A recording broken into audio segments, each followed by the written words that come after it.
So you have a pregnant guppy, or you're thinking of breeding guppies and you want to know how you can tell when the guppy is going to give birth once it's pregnant. Well, you've come to the right place. It's a really easy process and I'm going to be explaining it through for you guys today, so make sure you stick around to the end so you don't miss out on any of the important info, and consider subscribing as I do weekly aquarium videos that I think you'll like. But without any further ado, let's get started. So the very first thing we want to consider is how to tell if the guppy is a male or female. It's really easy because you might just have a bloated male without knowing. Before we do get into this though, I did do a video on how to tell if a guppy is pregnant. I'll leave the link to the video above.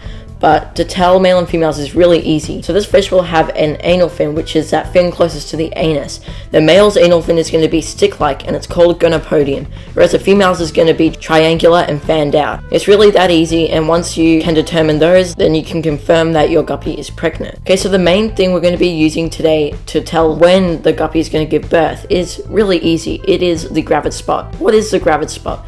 The gravid spot is that dark spot near the abdomen, and basically that is where all the fry are going to develop. You can see their eyes. When a guppy is ready to give birth, that's all the fry when they're developed and ready to be born. So to tell how far off a guppy is pregnant is really easy. It's all about how dark that gravid spot is. If your guppy is a bit fatter than usual and it's got a red gravid spot, a light pink or red sort of coloration, then that means that it's probably just fat.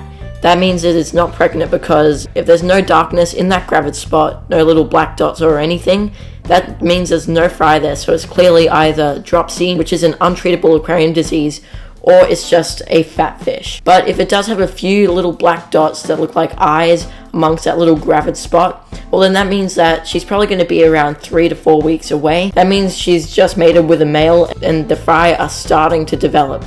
Maybe a few have developed or have developed more than others, and that's why you'll see only a few black dots. If her gravid spot is kind of a dark sort of grey coloration, that means she's probably about 2 weeks away. That means the fry are probably halfway from being fully developed. But then to tell if your guppy is about to give birth is the question. So these are some of the symptoms that a pregnant guppy is going to give birth within the next few days or so. First of all, her gravid spot will be super dark. It'll also be a very rich black. Another way to tell if she's about to give birth is if the guppy's big belly is box shaped. You can kind of see a faint box kind of being made from the outline of the belly. If it's like that, that means the fry are getting ready to come out of her. So she'll also escape the males, because those males are cannibals and they're going to be waiting for those fry to come out of her. So they're going under where the fry are going to come out and trying to eat those fry because they know it's going to be very far off. That's a very reliable way on telling, and if you use those references to tell if your guppy is about to give birth, well, those are some really good and natural ways to tell. But basically that's it for today's video. That's the process I use to telling when a guppy is going to give birth. It's really easy, and I know this was a quick little video, so I hope you did enjoy, and if you did, please give it a thumbs up and subscribe for more content just like this. I hope this helped, and if it did, let me know in the comments down below. But thanks so much for watching. Have a great day, and I'll see you all in the next video.